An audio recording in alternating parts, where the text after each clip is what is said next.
Pembakaran artileri yang menargetkan Hamas di Gaza City berjalan cepat, diikuti dengan pembombardiran oleh TNI.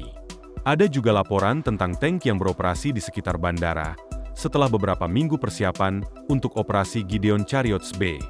Operasi ini mencakup penembakan ke menara-menara tinggi yang digunakan oleh Hamas dan menargetkan area yang padat penduduk. Dalam perkembangan diplomatik lainnya, Amerika Serikat semakin frustrasi dengan Iran, sementara Iran merespons dengan perasaan terhina dan niat untuk membalas. Pada malam antara Minggu dan Senin, IDF melancarkan serangan yang tidak biasa di jalur Gaza sebagai bagian dari operasi Gideon Chariots B, menggunakan pesawat dan tank. Berdasarkan laporan dari media Arab, serangan ini memicu gelombang pengungsi yang meninggalkan Gaza, sementara tank-tank IDF terlihat mulai bergerak di jalan-jalan utama.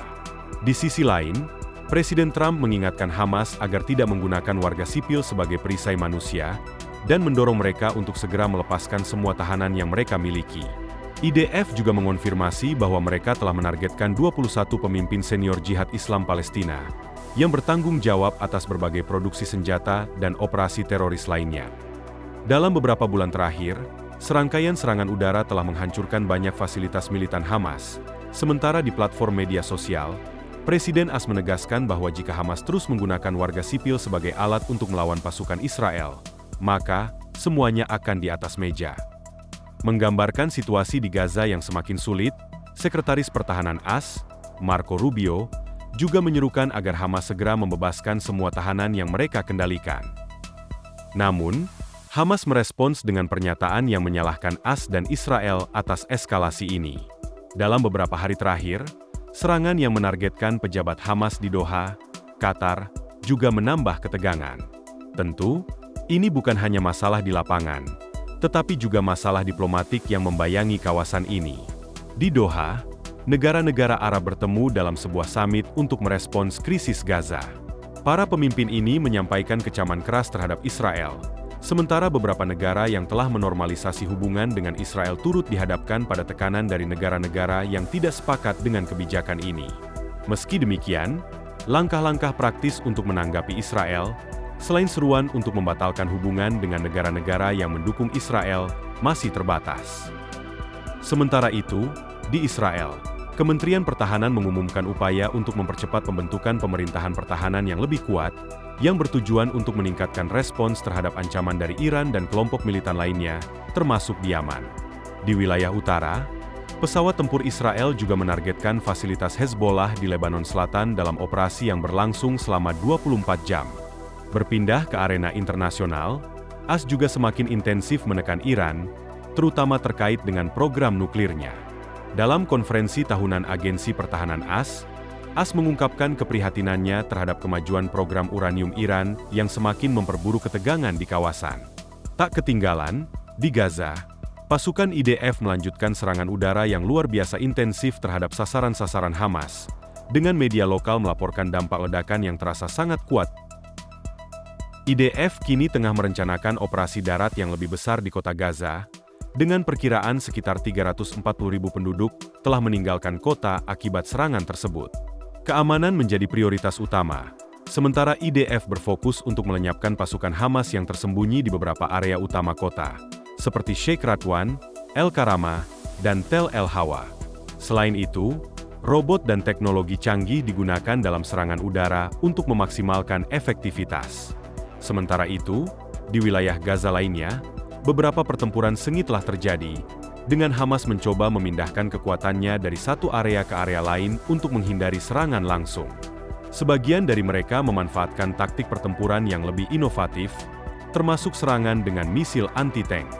Meski begitu, IDF berusaha menjaga keseimbangan antara kemajuan operasi militer dan keselamatan warga sipil, dengan prioritas menghindari jatuhnya korban sipil sebanyak mungkin. Selain pertempuran di lapangan, Presiden AS Donald Trump melalui media sosialnya memperingatkan Hamas agar tidak menggunakan warga sipil sebagai perisai manusia.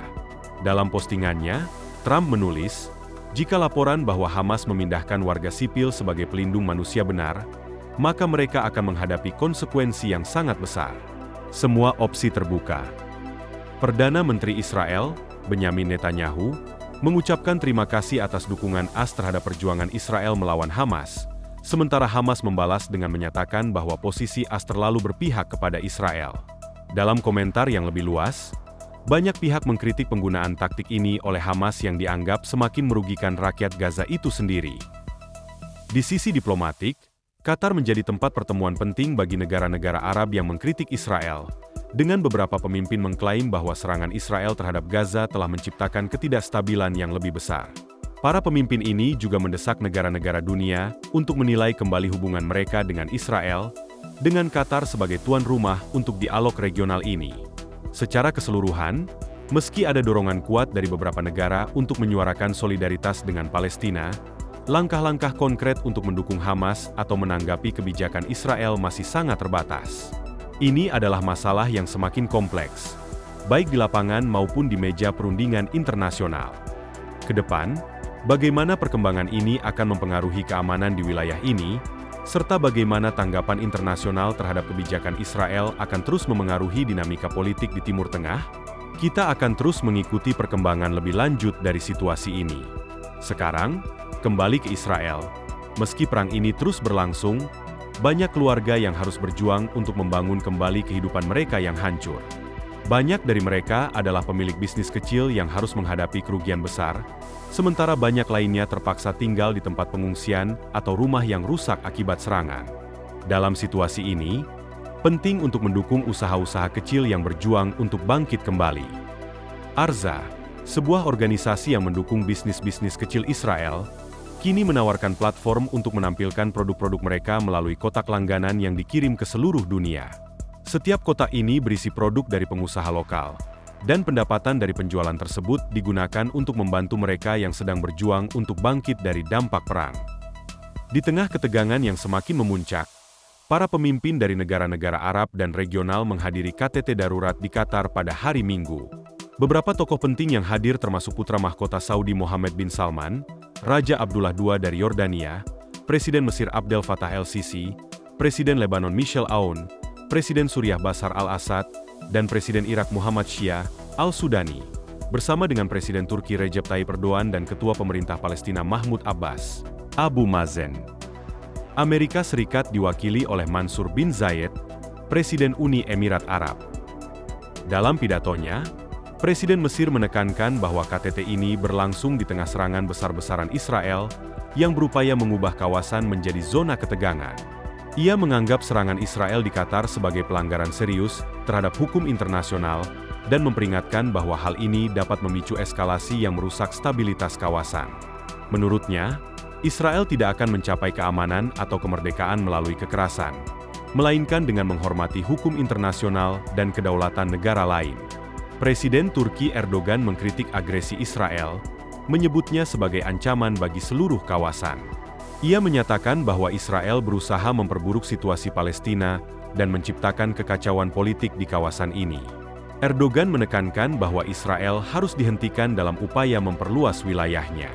Ia menyerukan agar komunitas internasional, khususnya di bawah mekanisme hukum internasional, menuntut pertanggungjawaban Israel atas tindakannya. Sementara itu, dalam perjalanan ke Yerusalem, Senator AS Marco Rubio berusaha menenangkan ketegangan antara Washington dan Israel, dengan menegaskan bahwa meskipun AS tidak mendukung serangan Israel di Doha, kebijakan dasarnya tetap mendukung keamanan Israel. Rubio juga menyatakan bahwa Amerika tetap berkomitmen untuk membebaskan 48 warga negara yang terjebak di Gaza yang berada di bawah kendali Hamas, organisasi yang dianggap teroris oleh AS. Namun, di balik ketegangan retoris ini, Qatar, meski kecewa dengan serangan Israel, tetap mempertahankan perannya sebagai mediator dalam upaya diplomatik. Qatar, yang memiliki pengaruh besar melalui kekayaan alamnya dan hubungan erat dengan Amerika Serikat dan negara-negara Eropa, berusaha untuk menjaga relevansi diplomatiknya. Meskipun menghadapi tekanan, Qatar tidak berniat mundur dari posisinya sebagai pemain utama dalam proses negosiasi antara Israel dan Hamas. Pada saat yang sama, Menteri Pertahanan Israel mengungkapkan bahwa negara tersebut sedang mempercepat pembentukan konsul pertahanan untuk meningkatkan kemampuan militer dan strategisnya, terutama dalam menghadapi potensi konflik dengan negara-negara seperti Iran dan Yaman.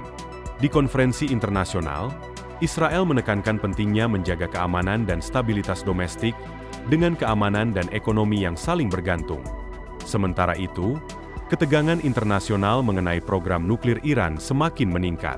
AS menegaskan kembali posisinya bahwa Iran tidak boleh mengembangkan senjata nuklir, dengan mencatatkan peningkatan signifikan dalam produksi uranium yang diperkaya oleh Iran. Hal ini memicu kekhawatiran akan potensi eskalasi, baik di kawasan Timur Tengah maupun di arena internasional. Di sisi lain, meskipun banyak negara Arab mengecam serangan Israel di Gaza dan Doha, ada kecenderungan bahwa negara-negara besar seperti Arab Saudi, Mesir, dan bahkan Turki tidak akan mengambil langkah militer secara langsung terhadap Israel. Ketergantungan mereka terhadap keamanan yang dijamin oleh AS, serta kebutuhan untuk menjaga stabilitas domestik, menjadi faktor pembatas dalam respons tindakan Israel. Meskipun diplomasi terus berlanjut, kekuatan militer mereka terbatas, dan mereka lebih memilih untuk menggunakan saluran diplomatik dan media untuk mempengaruhi opini internasional, daripada melibatkan diri dalam konfrontasi langsung. Terlepas dari kritik yang dihadapi Israel, pemerintahan Netanyahu tetap teguh pada komitmennya untuk menghancurkan Hamas dan membebaskan semua tahanan yang berada di bawah kontrol kelompok tersebut. Upaya diplomatik di Doha, meskipun menimbulkan ketegangan, tidak mengurangi tekad Israel untuk melanjutkan operasi militer dan mempertahankan posisi strategisnya di kawasan. Dalam konteks ini, Qatar tetap memainkan peran kunci sebagai mediator potensial, meskipun menghadapi tekanan internal dan eksternal. Dengan pengaruh yang kuat di dunia Arab dan dunia internasional, Qatar berusaha menjaga keseimbangan antara mengekspresikan kemarahan terhadap Israel dan mempertahankan posisinya dalam diplomasi global. Dalam pertempuran opini publik yang terus berkembang, Qatar akan tetap terlibat dalam upaya mediasi, meskipun dengan keterbatasan yang ada.